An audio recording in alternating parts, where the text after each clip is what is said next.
Mesdames et messieurs, bonsoir. Il est 20h sur les antennes de la télé Futur Média. C'est parti pour le sommaire de cette édition. Avec la pandémie de la Covid-19, le nombre de morts qui repart en hausse après l'accalmie d'hier. C'est annoncé ce matin par le ministère de la Santé. 310 nouvelles contaminations également dénombrées.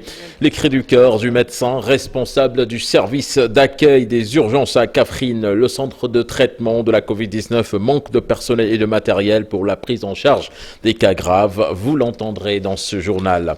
Le secteur avicole en pleine crise dans la région de Thiès. Les acteurs n'arrivent plus à approvisionner le marché. L'augmentation du prix de l'aliment et la grippe aviaire ont dégradé la situation. Et puis en Ligue 1, l'affiche de la 5e journée qui tourne à l'avantage du Garaf de Dakar. Les Verts et Blancs sont allés battre Tenguek FC 2-0 à Déni Biramdao. Génération Foot et le Casa Sport n'ont pu se départager. Score final 0 but partout. Voilà le sommaire de ce 20h.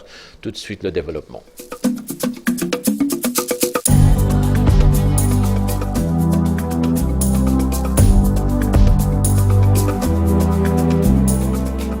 Bonsoir et bienvenue à toutes et à tous. Le point de la Covid-19 du jour au Sénégal avec le nombre de décès qui est reparti en hausse après la légère accalmie notée hier. Ces décès liés donc à la Covid-19 ont été annoncés ce matin par les services du ministère de la Santé. 310 nouvelles contaminations, dont 158 cas contacts et 152 issus de la transmission communautaire. 54 cas graves sont en réanimation et 212 patients ont été déclarés guéris. Après avoir annoncé l'apparition du nouveau variant britannique au Sénégal, le professeur Souleymane Boub déclare que la circulation de ce virus mortel se fait en ce moment sans bruit. Néanmoins, il demande la poursuite de la surveillance pour éviter sa propagation. Je vous propose de l'écouter, des propos recueillis par Ahmadou Bamba Samb. Circulation, on n'a pas précisément, mais il est bas parce qu'on a dû faire un nombre important d'échantillons pour pouvoir le trouver. Et comme vous l'avez vu quand je faisais ma présentation, le renouvellement est extrêmement rapide et leur supplantation sur les autres souches. Donc si jamais c'était important, on l'aurait trouvé. Donc à ce niveau-là, il faut continuer la surveillance. Mais c'est à un niveau en tout cas de circulation, comme on dit, à bas bruit, c'est-à-dire qui se fait vraiment à un niveau très très bas pour le moment. Maintenant, par rapport à ce qui est décrit, je n'ai pas personnellement de connaissance de différence par rapport, sur le plan clinique, par rapport à ce qu'on connaît des variants, à l'exception peut-être d'une faible mortalité, encore une fois, chez des personnes âgées, mais extrêmement faible. Le centre de traitement de la Covid-19 manque de personnel et de matériel de prise en charge des cas graves. Cela devient une urgence dans cette localité qui a enregistré 6 décès depuis le début de la deuxième vague. Nous écoutons à ce propos le docteur Youssoufa Dansokho, donc médecin qui en parle au micro d'Omar Ndiaye. Donc nous avons reçu ici au niveau du CTE, depuis le début de la pandémie, 30 patients. Et sur ces 30 patients, les 24 ont été déclarés guéris et sont partis retourner chez eux. On a enregistré 2 décès. On a transféré deux patients en réanimation au CTE de l'hôpital de Kaolack et en même temps au CTE d'Alal Diam, de l'hôpital d'Alal Diam. Il y a 2 malades également qui sont sous traitement. La tranche d'âge, c'est entre 13 mois jusqu'à 94 ans. Mais actuellement, au niveau du CTE de Kaffrine, on a un petit problème. C'est surtout un déficit en ressources humaines. On n'a pas assez de personnel. Je suis le seul médecin au niveau du CTE et en même temps, je gère le SAU. Donc, j'ai fait un plaidoyer auprès du ministère. Ils nous ont recruté, 4 infirmiers et 1 médecin. Donc, si on reçoit ce personnel, plus les quelques matériels qu'on doit renforcer ici, je pense qu'on pourra prendre jusqu'à 18. Il n'y a que 2 extracteurs à l'intérieur. Donc on veut qu'on nous dote également un extracteur pour qu'on puisse prendre beaucoup de cas sévères. Par contre, on note une amélioration des conditions de prise en charge des malades de cas graves de la Covid-19 à Ourossogui. Un scanner flambant neuf est arrivé en plus d'un médecin anesthésiste réanimateur qui a été affecté à l'hôpital de la commune. On voit cela dans cette correspondance signée Ali Bandelian. C'est une bonne nouvelle pour les populations du Fouta en général. Dans ce contexte de pandémie où la Covid-19 ne laisse aucune chance aux cas graves, un médecin anesthésiste réanimateur est bien arrivé à Ourossogui. Un sentiment de soulagement parce que déjà c'est une compétence qui n'existait pas encore dans l'hôpital. Aujourd'hui on est dans un contexte de pandémie très difficile et il a un rôle primordial à jouer là-dedans.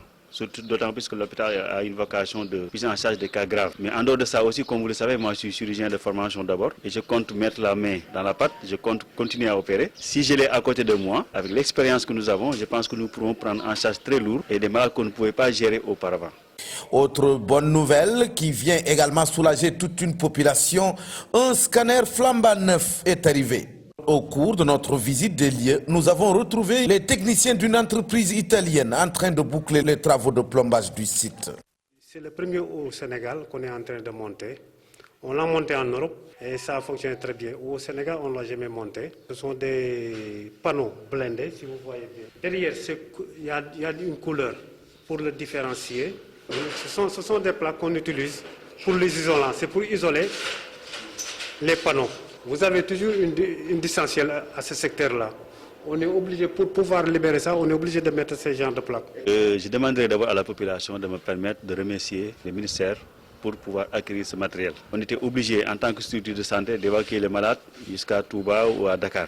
Je pense que quand même, ce matériel pourra nous apporter beaucoup pour soulager les populations. Des actions fortes du ministre de la Santé qui viennent améliorer considérablement les conditions de prise en charge des malades cas graves, mais surtout des victimes d'accidents de la circulation. Mieux, le tout nouveau directeur de l'hôpital, chirurgien de formation, a décidé de reprendre sa blouse pour soulager le bloc.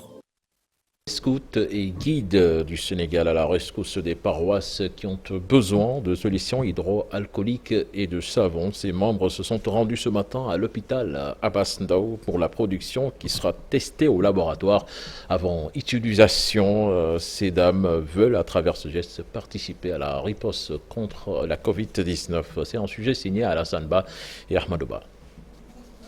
Séance d'explication et de prise de notes. Il faut d'abord comprendre comment fabriquer une solution hydroalcoolique. Techniquement, pour fabriquer une solution hydroalcoolique, il faut avoir de l'alcool, il faut avoir de l'eau oxygénée et il faut avoir de la glycérine en plus de l'eau. L'eau qui peut être de l'eau préalablement bouillie et refroidie ou bien de l'eau distillée. Voilà. Donc, il y a des quantités selon la norme de l'OMS qu'il faut respecter. Une fois au laboratoire, l'équipe commence le mélange. Il faut bien mesurer pour réussir la solution. Après une quinzaine de minutes, voici le résultat. Cette production est l'œuvre de l'Association des scouts et guides du Sénégal. Ces braves dames veulent participer à la lutte contre la Covid-19. Le mouvement des guides du Sénégal aujourd'hui est présent en ces lieux afin de fabriquer des solutions hydroalcooliques pour apporter notre pierre à l'édifice quant à la lutte contre la Covid-19. Cette activité a pu être possible grâce à l'appui du projet Voix et Leadership des femmes du Sénégal. Du savon sera produit après. Elles vont ensuite l'acheminer dans les paroisses. Des paroisses qui sont les plus nécessiteuses de ce côté-là. Ce don sera fait dans le cadre de la sensibilisation. Il y aura des solutions hydroalcooliques, du savon liquide, des poubelles, des masques qui seront distribués afin de pousser les paroissiens à être plus sensibiliser les paroissiens sur la lutte contre la Covid-19.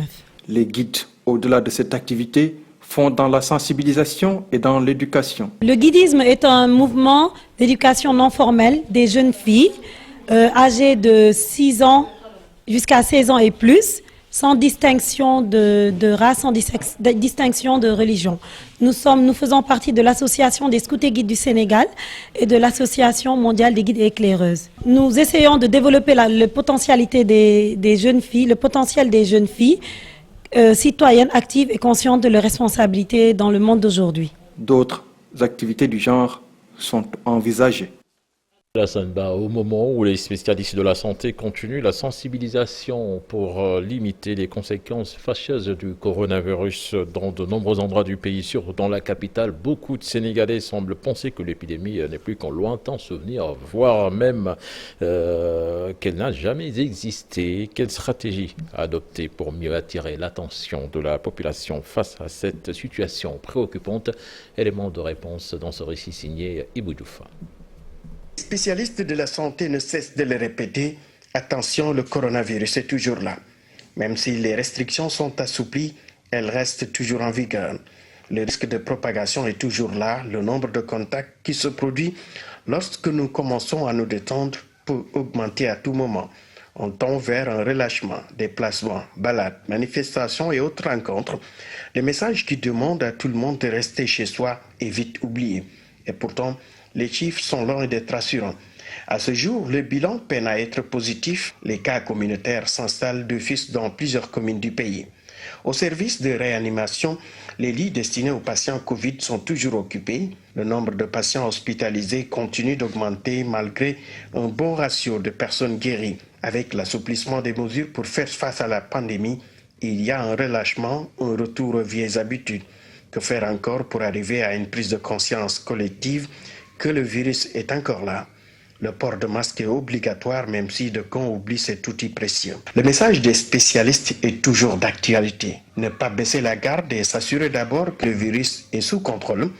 À ce moment, le quotidien a vite rattrapé la prévention. On se pose encore des questions. Pourquoi n'avez-vous pas de masque? Pourquoi ces rassemblements, ces salutations et autres accolades? Du coup, la distanciation physique est reléguée au second plan. Covid-19 et résilience, le ministre de l'Artisanat a procédé au lancement de ce programme à Ziguinchor et l'État du Sénégal va mettre 25 milliards de francs CFA à la disposition des acteurs du secteur artisanal. Chaque région aura sa part compte tenu du nombre d'artisans et chaque artisan bénéficiera 150 000 francs CFA. Là-dessus, nous écoutons les explications de Pape Amadou Ndiaye, interrogé par Boubacar Diassi et Lamine Magnan. L'appui exceptionnel que le gouvernement du Sénégal a mis à disposition des artisans. C'est une enveloppe globale de 25 milliards. Aujourd'hui, nous faisons le lancement de la première phase, qui est une première phase de 5 milliards. Et chaque région, en fonction du nombre d'inscrits, on fera un calcul et c'est au prorata du nombre d'inscrits par rapport à la somme de 5 milliards que chaque région aura le nombre exact de récipiendaires dans ce cadre de la première phase. Le montant alloué à chaque artisan est de 150 000 francs CFA. Et c'est au prorata de chaque région que l'on voit, par rapport aux inscriptions, les techniciens font le calcul et c'est comme ça que nous allons les distribuer aux différentes régions, Sédhiou, Ziguinchor et Kolda. La transformation du secteur informel sous-tend que tous les artisans soient inscrits, non seulement inscrits et enrôlés, mais puissent avoir accès aux services sociaux de base, mais également avoir accès au financement et à l'encadrement. Et à présent, le secteur avicole en crise. Les acteurs avicoles évoquent leurs difficultés en cette période de pandémie du coronavirus. Ils n'arrivent plus à approvisionner le marché. La grippe aviaire qui a touché une ferme à Pout et l'augmentation du prix de l'aliment ont négativement impacté la commercialisation de leurs produits. Et ils lancent un appel à l'État du Sénégal. Cher Anta Diop, c'est la tire. L'interprofession avicole sonne l'alerte. Le secteur vire au rouge et les petits producteurs ont du mal à approvisionner le marché. Cela à cause des mesures de riposte contre la pandémie. C'est-à-dire la production a fortement augmenté et le marché était très saturé. On a connu cette situation de Covid-19 qui est venue accentuer la situation. Aujourd'hui, ce qui étouffe davantage, c'est la situation d'état d'urgence. Donc on aurait souhaité que peut-être l'heure soit décalée. Au lieu de s'arrêter à 21h, peut-être mettre 2 heures de plus. Permettre également certains lieux de restauration, d'hôtels, de fonctionner plus ou moins. Ces acteurs de la filière avicole, après l'introduction de la grippe aviaire dans une ferme à Pout, pour eux, le secteur avicole est en train de connaître un ralentissement significatif. Ils déplorent aussi la cherté de l'aliment. Parce qu'aujourd'hui, les couvoirs ne parviennent plus à vendre des poussins parce que les éleveurs ont peur. Le consommateur également a peur. Lié à la consommation de la viande, on demande également le fait qu'il y a certains coûts qui est très élevé au niveau de l'agriculture. Et ces coûts sont liés aux taxes qui sont imputées à l'agriculture. On aurait souhaité que ces taxes soient suspendues de manière transitoire. Donc ce que vraiment nous demandons. Une situation qui préoccupe l'association des apiculteurs indépendants de Thiès. Pour elle, plusieurs fermes. Parlons de tout à fait autre chose à présent avec la société pétrolière Woodside qui doit exploiter plutôt le pétrole de Sangomar qui a contribué à hauteur de 3 milliards de francs CFA sur les données fiscales publiées dans le dernier rapport de l'initiative pour la transparence dans les industries extractives. L'ITIE regrette cependant la faiblesse du volume des achats entre Woodside et ses fournisseurs locaux. Le directeur Moustapha Fall, chargé des affaires juridiques de l'ITIE, en parle au micro d'Aminata Goudiaby et Abdelkarim Bey. Au titre des recettes, la société Woodside a contribué à hauteur de 3 milliards sur les 24 milliards. Pour la société Woodside, essentiellement pour la fourniture de biens et services, on a relevé que la société a recouru à des biens et services à hauteur de 61 milliards. Alors, ce qui est déterminant dans cela, c'est qu'il y a des achats locaux. Et au titre des achats locaux, on a relevé que la société Woodside, par exemple, a payé à des fournisseurs de biens et services au niveau local à plus de 2 milliards. La lecture qu'on peut en faire rapidement, c'est que le volume des achats au niveau local demeure encore faible, lié au fait que l'essentiel des biens et services dont l'entreprise a besoin provient de l'étranger. Ce qui est également une autre lecture qu'on peut avoir. C'est pourquoi l'ITIE insiste beaucoup sur le renforcement de capacités par rapport au secteur privé national. L'autre élément qu'on peut relever en termes de données de la région, alors la société a contribué au titre des dépenses sociales à hauteur de 231 millions. Comme vous le savez, au-delà des recettes fiscales, il y a le volet social aussi bien au niveau du contrat, mais aussi au niveau de ce qu'on peut appeler la responsabilité sociétale d'entreprise. L'autre élément, c'est que la société Woodside aussi fait partie des sociétés qui ont divulgué leur étude d'impact environnemental. Retenez que le comité national était à Fatick pour présenter aux populations les conclusions du rapport 2019. En raison de la pandémie, la séance s'est faite en mode virtuel et radiophonique. Le département de Tambacounda ne dispose que d'un seul camion citerne au service des eaux et forêts contre les feux de brousse, une situation que déplore Adia Diaynaba Sidibé, la présidente nationale du directoire des femmes en élevage. C'était à l'occasion de l'Assemblée générale du cadre régional de concertation des ruraux à Tamba. On voit cela dans cette correspondance signée Moussa Omar Gueye. La redynamisation des comités de lutte contre les feux de brousse constitue une priorité pour la préservation des ressources fourragères de Tambacounda, zone de pâturage et de transhumance par excellence. Et demander à l'État d'équiper les eaux et forêts de Tamba, puisque nous constituons aujourd'hui le restaurant pastoral des transhumants et même des autochtones. Et en ce moment, il s'avère qu'il n'y a qu'une seule citerne au niveau du département de Tamba. Actuellement, notre grand problème, le grand souci de tous les éleveurs, de tous les paysans de la région, c'est d'éviter que ce tapis herbacé se perde, puisque c'est des milliards qui vont à la fumée. Et on demande aussi qu'il y ait vraiment la répression. Au cours de l'Assemblée générale extraordinaire qui s'est tenue à Tambacounda, Pape Bandedji, à l'unanimité, a été élu président du cadre régional de concertation des ruraux.